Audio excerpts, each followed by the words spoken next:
No sé cómo empezar esto sin parecer loco.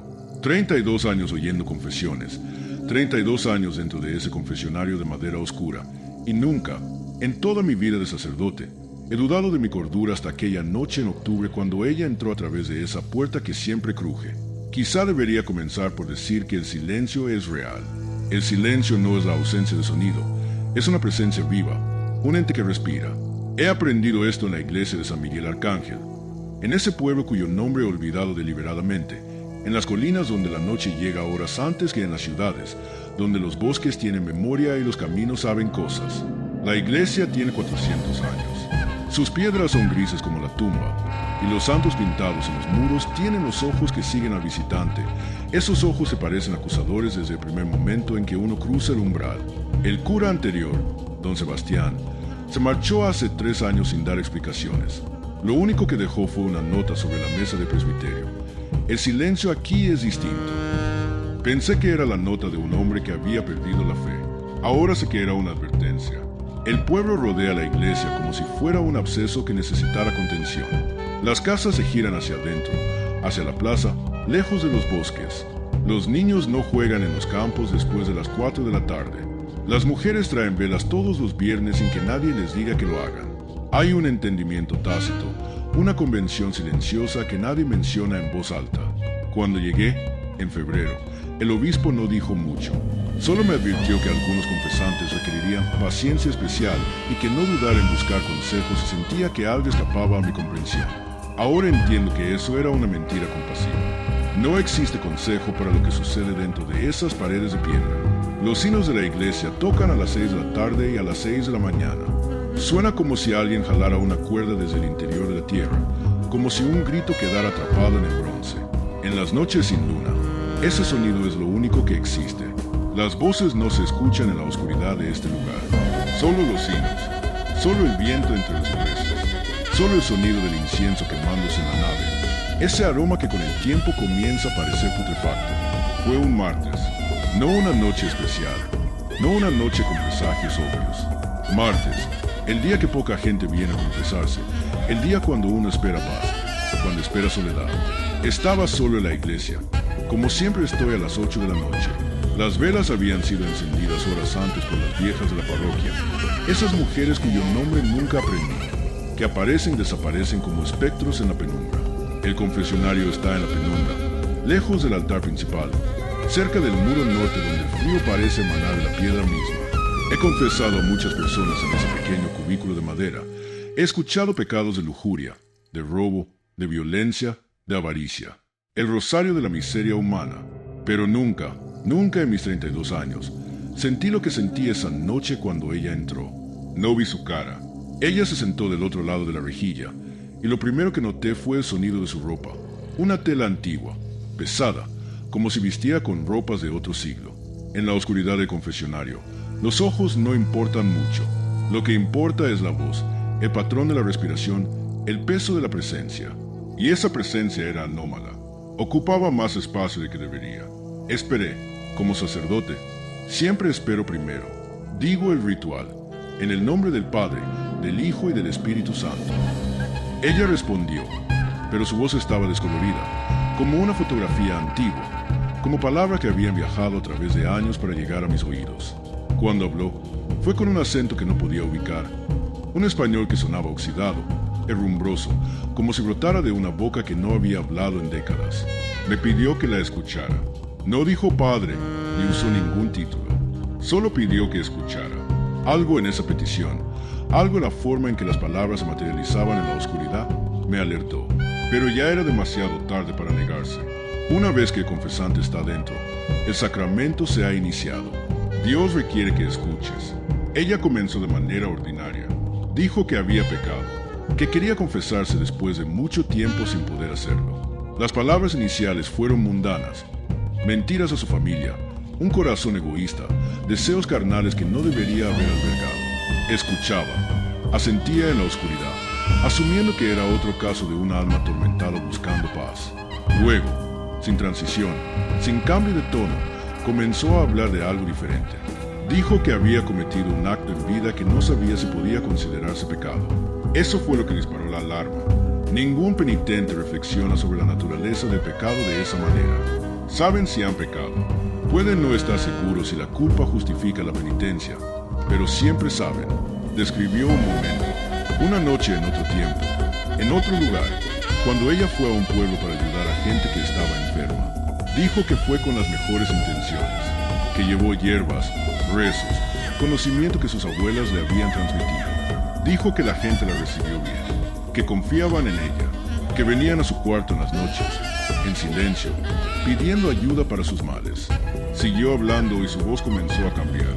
Ya no era una voz humana. No quiero decir que sonara como un animal o como algo obviamente sobrenatural. Era más sutil. Era como si en cada palabra el timbre se desplazara, como si múltiples voces hablaran simultáneamente, pero con tal sincronización que casi parecía un solo sonido. Un acorde musical que está ligeramente desafinado, tampoco que no puedes detectar dónde está la discordancia. Describió que los enfermos mejoraban, que sus fiebres bajaban, que sus heridas sanaban con una rapidez que no era natural, que la gente le daba dinero, le daba veneración, que empezaron a considerarla una santa, que le besaban las manos, que traían a sus hijos para que ella los bendijera. Escuchaba y sentía sudor en mis palmas, porque a medida que ella hablaba, comencé a entender lo que estaba describiendo, un milagro, o algo que parecía un milagro. Pero lo que la perturbaba, lo que la había llevado a viajar hasta este pueblo perdido, a este confesionario, era que ella sabía que no había hecho nada. No había rezado con fervor especial. No había poseído conocimiento médico superior. No había invocado el nombre de Dios de manera particular. Simplemente estaba allí, y la gente sanaba, como si su presencia misma fuera suficiente, como si algo dentro de ella, algo que ella no podía nombrar, tuviera el poder de restaurar. Luego vino lo peor. Ella dijo que los enfermos no solo sanaban de sus males físicos, sanaban de sus pecados. Decía que cuando la tocaban, cuando ella los bendecía, se les caían las sombras del rostro, como si la culpa acumulada durante años saliera de ellos. Personas que habían cometido crímenes, que habían traicionado, que habían matado, salían de su presencia como niños recién nacidos, inmaculados, redimidos, y eso fue cuando ella pidió perdón. No pidió perdón por haber hecho milagros. Eso no era el pecado que la atormentaba. Pidió perdón porque finalmente comprendió que estaba sucediendo, que los pecados no desaparecían, que la culpa de esas personas no se evaporaba simplemente porque ella las tocaba, que, en realidad, esa culpa, esa carga de pecado, estaba siendo transferida, absorbida, acumulándose dentro de ella como agua en una vasija que nunca se llena porque el material del cual está hecha es infinito. Dijo que con cada milagro se sentía menos ella misma, que los pensamientos que la asaltaban en las noches no eran sus pensamientos, que los deseos que sentía eran los deseos de aquellos a quienes había curado, que era como llevar a cientos de personas dentro de su propio cuerpo, escuchando sus voces, sintiendo sus apetitos, viviendo sus culpas. Pidió perdón porque, al final, cuando se dio cuenta de lo que estaba ocurriendo, no dejó de hacerlo. Continuó curando, continuó absorbiendo el pecado de otros, porque finalmente fue honesto consigo mismo. No sabía cómo parar, y por qué.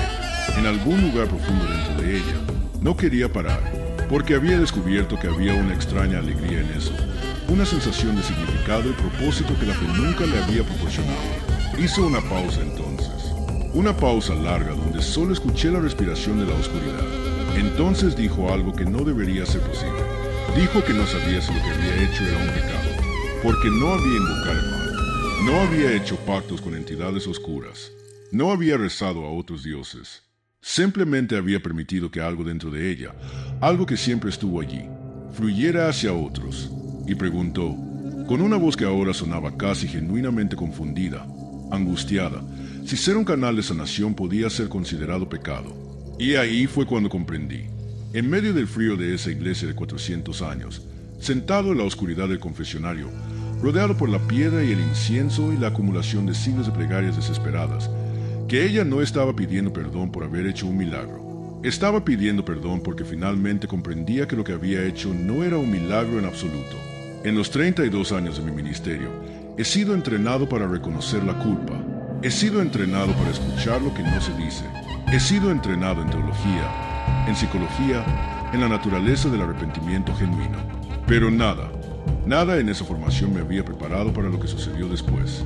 Ella pidió una penitencia por lo que no sabía si era pecado. Y cuando llegó el momento, cuando debería haberle dado un rosario que rezar, palabras de consuelo, la seguridad del perdón divino, me encontré incapaz de hablar, porque al final de su confesión me dijo una cosa más, una cosa que cambió todo. Dijo que no había venido a este pueblo por accidente, que sintió un llamado, como un grito silencioso, que la atrajo hacia aquí, que en el camino desde donde fuera que viniera, había notado algo en el bosque que rodea el pueblo. Había notado que el bosque la evitaba, que los árboles se apartaban de su camino, que los animales huían de su presencia, que incluso los insectos desaparecían cuando ella pasaba. Y luego dijo, con una certeza que heló mi sangre, que eso era nuevo, que nunca antes el mundo natural había reaccionado de esa manera, que algo había cambiado, que algo dentro de ella estaba transformándose, evolucionando, convirtiéndose en algo que no tenía un nombre en el idioma de los vivos, que venía a este pueblo porque sentía que aquí, en este confesionario, quizá pudiera encontrar respuesta, que quizá Dios, en su infinita compasión, podría ayudarla a entender qué estaba sucediendo, que había dentro de ella. Esperé a que dijera más, pero el silencio que vino fue diferente. No era el silencio ordinario del confesionario, era un silencio denso, sofocante, un silencio que parecía tener peso. Cuando finalmente hablé, mi voz sonaba como la de un extraño. Dije la absolución. Pasé por el ritual con la mecánica de un autómata.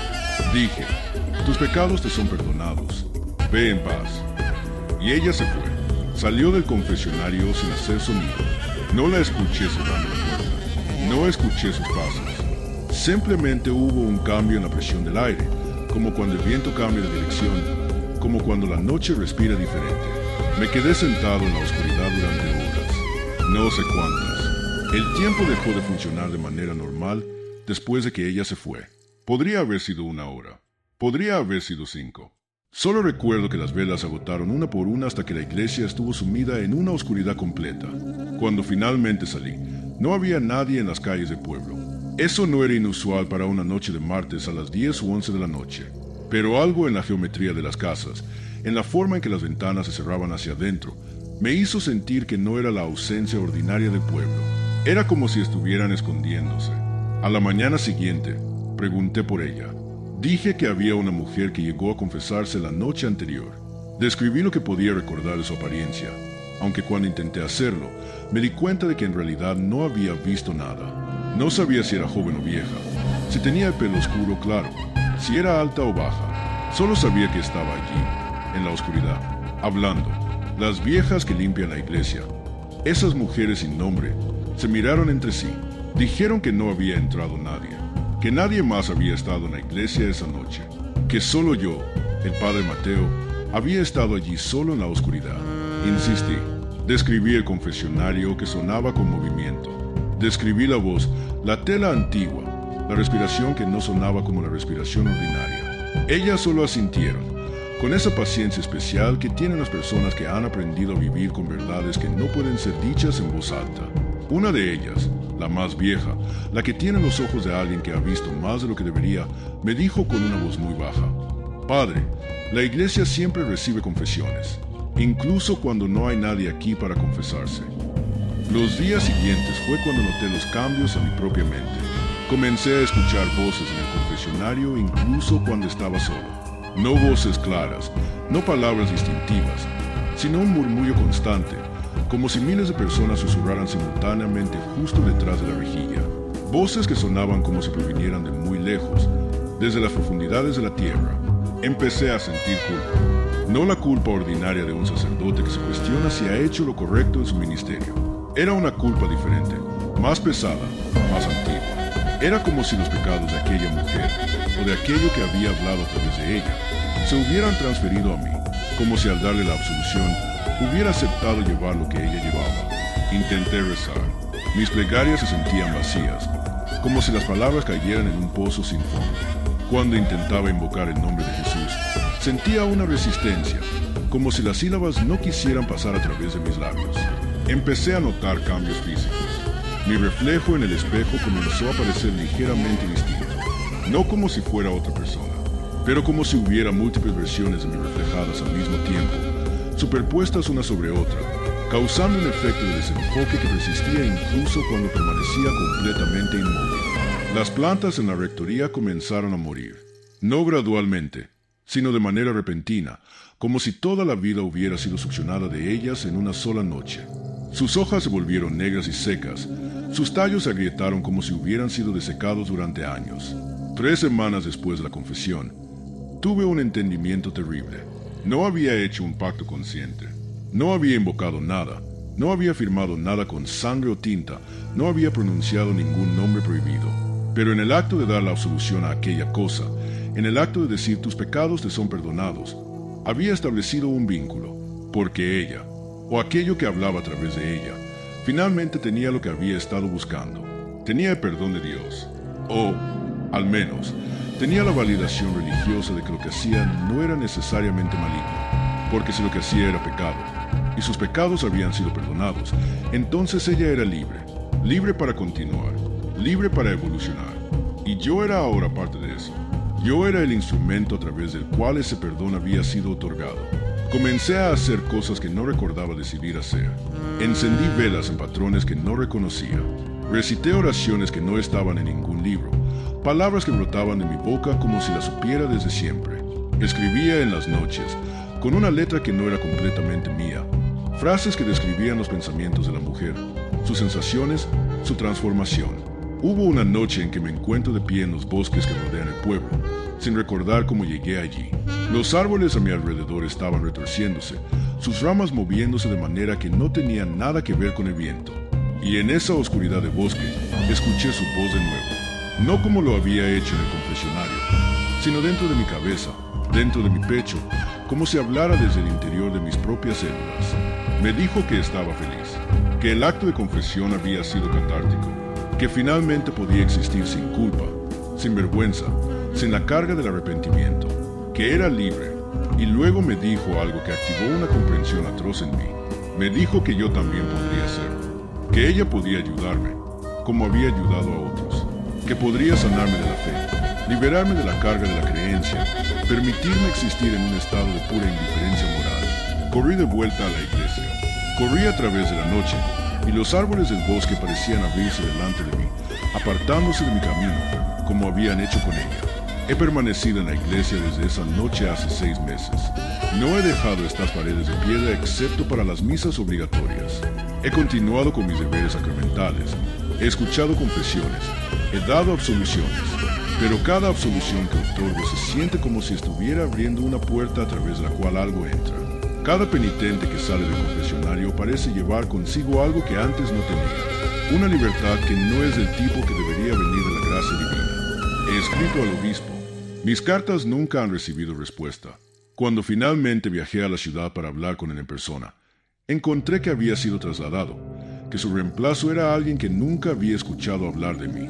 Cuando traté de explicarle lo que estaba sucediendo, sonrió de una manera que me dijo que ya lo sabía, que ya sabía exactamente qué estaba pasando en mi iglesia, y que no había nada que pudiera hacer al respecto. Pregunté si ella había venido a confesarse a su diócesis también. Su sonrisa se volvió más amplia. No he visto a esa mujer de nuevo, pero la escucho. La escucho en las noches cuando estoy solo en la iglesia. La escucho en las pausas entre una plegaria y la siguiente. La escucho en los hinos cuando tocan sin que nadie tire de las cuerdas. Y siento que ella está cerca, muy cerca, observando, esperando. Escribo esto como confesión porque he llegado a entender algo que debería haber comprendido hace mucho tiempo. El arrepentimiento no siempre es sincero. El perdón no siempre es sanador. Y a veces, cuando alguien pide perdón por algo que no era pecado en primer lugar, es porque finalmente ha encontrado la justificación que buscaba para continuar. No sé si ella era humana, no sé si fue un espíritu, un demonio, un ángel caído, o algo para lo que no tenemos palabras en nuestra teología corrupta. Lo que sé es que cuando vino a mi confesionario, sabía exactamente lo que quería. Sabía que un sacerdote de 32 años, un hombre que ha pasado su vida tratando de creer, que ha invertido todo en la idea de que Dios existe y que está disponible a través de los sacramentos, haría exactamente lo que yo hice. Otorgaría el perdón. ¿Por qué eso es lo que hacemos? Es lo que se nos enseña a hacer. Es la función fundamental de nuestro cargo. No importa cuán oscuro sea el pecado, no importa cuán incomprensible sea el arrepentimiento, el sacerdote debe perdonar, y ella lo supo. Las velas en esta iglesia nunca se agotan en tirón. Cada mañana, aunque no haya encendido ninguna durante la noche, encuentro que hay más velas ardiendo que ayer. Los sinos tocan a horas erráticas ahora, no solo al amanecer y al anochecer, sino a las 3 de la mañana, a las 5 de la tarde, en momentos que no coinciden con ningún calendario litúrgico que conozca. Y en las confesiones que escucho, cada vez hay más peticiones de perdón por cosas que claramente no son pecados, por milagros realizados, por males curados, por culpas absolvidas. Y cada vez que doy la absolución, siento que estoy firmando algo, sancionando algo, permitiendo que algo crezca. No sé qué sucederá cuando finalmente esta iglesia esté completamente llena de ellos, porque estoy seguro de que habrá otros. Ya hay indicios. En las noches, veo formas en los confesionarios que no deberían estar allí. Escucho múltiples voces donde debería haber una, y cada una de ellas lleva la misma certeza tranquila de la primera, que han hecho algo que podría ser pecado, o podría no serlo, y que necesitan saber. El obispo no responderá a mis cartas. Los santos en las paredes me miran con ojos que cada vez parecen menos acusadores y más cómplices. Y en el fondo de mi ser, en esa parte de mí que ya no sé si es completamente mía, escucho una voz que suena como la de esa mujer, pero también como mis voces propias superpuestas, diciendo: tranquilo, Padre, el perdón está volviendo. No es necesario creer para absolver. No es necesario fe para otorgar gracia. Solo es necesario estar aquí, en la oscuridad, esperando. Y estoy aquí, esperando, en la iglesia de San Miguel Arcángel, rodeado por la piedra de 400 años, escuchando los sinos tocar a horas que no existen, viendo crecer las velas sin que las encienda, descubriendo que cada noche en el confesionario hay una presencia más que la noche anterior, esperando, siempre esperando. Este relato fue escrito en febrero de 2026 por el padre Mateo Álvarez, cuyos paradero actual se desconoce.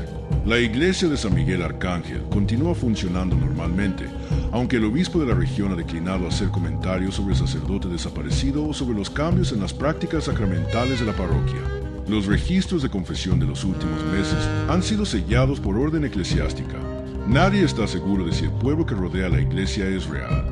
Los mapas más antiguos muestran una iglesia en ese lugar, pero los más nuevos no mencionan ningún pueblo cercano. Las personas que dicen haber estado allí informan de una extraña dificultad para describir con precisión lo que vieron.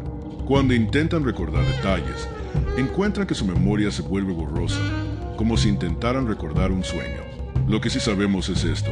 A través de una serie de cartas anónimas de sacerdotes de toda España, hemos comenzado a sospechar que la historia del padre Álvarez no es única, que hay otros confesionarios donde esto sucede, que hay otros sacerdotes que escuchan confesiones de aquellos que buscan perdón por milagros, otros que otorgan absolution sin estar completamente seguros de a quién o a qué le están perdonando, y que cada absolución abre una puerta un poco más.